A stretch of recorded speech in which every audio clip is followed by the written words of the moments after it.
कार्रवाई में 9 terrorist camps को मैं कर्नल सोफिया कुरैशी और मेरे साथ विंग कमांडर व्योमिका सिंह आज आपको 6 से 7 मई 2025 की रात 1:05 से 1:30 बजे के बीच भारतीय सशस्त्र बलों द्वारा अंजाम दिए गए ऑपरेशन सिंदूर के बारे में जानकारी देंगे। ऑपरेशन सिंदूर 22 अप्रैल को पहलगाम में हुए विभत्स आतंकवादी हमले के शिकार मासूम नागरिकों व उनके परिवारों को न्याय देने के लिए लॉन्च किया गया था। इस कार्रवाई में 9 टेररिस्ट कैंप्स को टारगेट किया गया और पूरी तरह से इसे बर्बाद किया गया। पाकिस्तान में पिछले 3 दशकों से टेरर इंफ्रास्ट्रक्चर का निर्माण हो रहा है। इसमें recruitment, indoctrination centres, training areas व लॉन्च पैड शामिल थे, जो पाकिस्तान और पाक अधिकृत जम्मू कश्मीर POJK दोनों में फैले हैं। Operation Sindoor was launched by Indian Armed Forces to deliver justice to the victims of Pahalgam terror attack and their families. 9 terrorist camps were targeted and successfully destroyed. Over the last 3 decades, Pakistan has systematically built terror infrastructure. It is a complex web of recruitment and indoctrination centers, training areas for initial and refresher courses, and launch pads for handlers. These camps are located both in Pakistan as well as Pakistan-occupied Jammu and Kashmir areas. Some of the well-known training camps are located, as you can see on the screen. They are distributed from Savai Nala in the north, counting to approximately 21, ending at Bhagalpur to the south. इन लक्ष्यों का चयन विश्वसनीय intelligence सूचनाओं के आधार पर हुआ ताकि आतंक गतिविधियों की रीढ़ तोड़ी जा सके और यह खास ध्यान दिया गया कि निर्दोष नागरिकों और सिविलियन इंस्टॉलेशन को नुकसान न पहुंचे।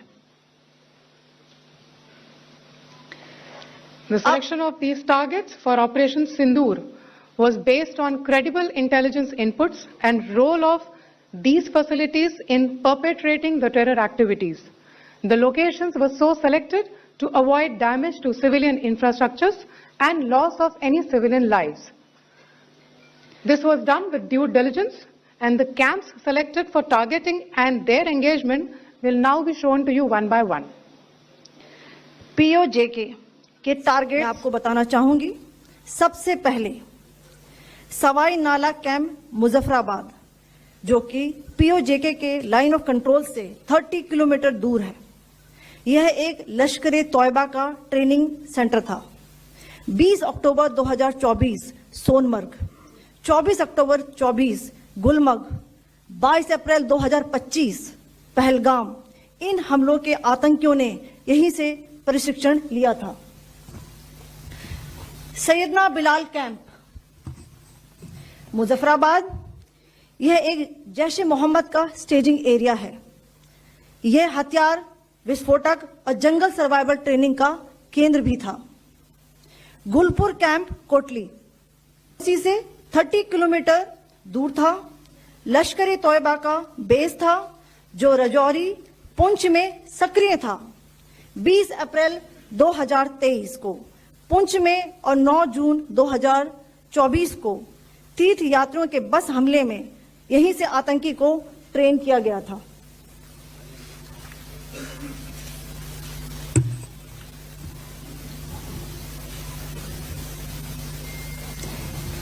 बरनाला कैंप बिंबर, ये LOC से 9 किलोमीटर दूर है। यहां पर हथियार, हैंडलिंग, IED व जंगल सर्वाइवल का प्रशिक्षण केंद्र था।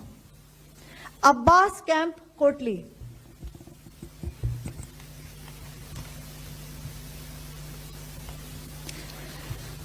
यह LOC से 13 किलोमीटर दूर है। लश्कर-ए तौयबा का फिदाइन यहां तैयार होता था। इसकी कैपेसिटी 15 टेररिस्ट को ट्रेन करने की थी।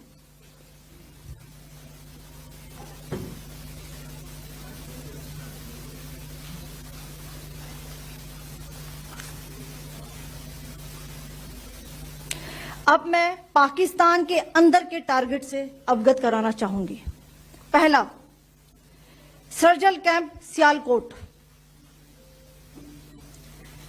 यह अंतर्राष्ट्रीय सीमा से 6 किलोमीटर की दूरी पर है, सांबा कठुआ के सामने।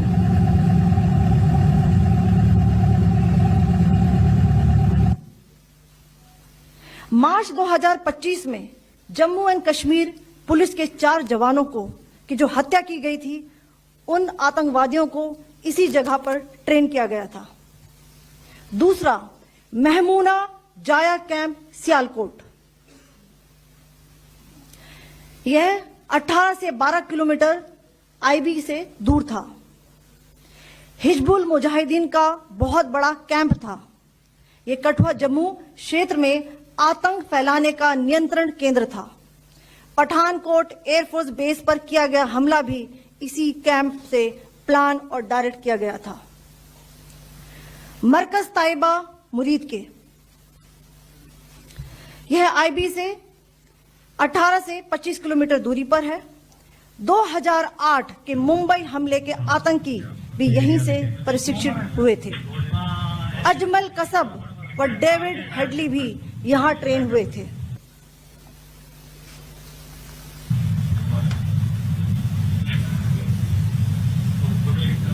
आगे दूसरा आया।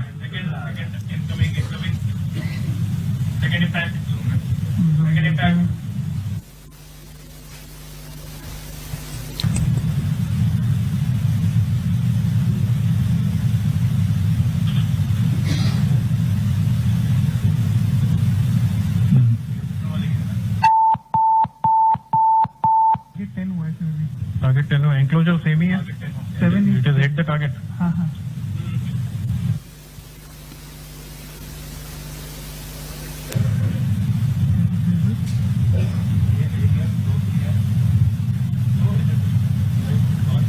आ गया सर।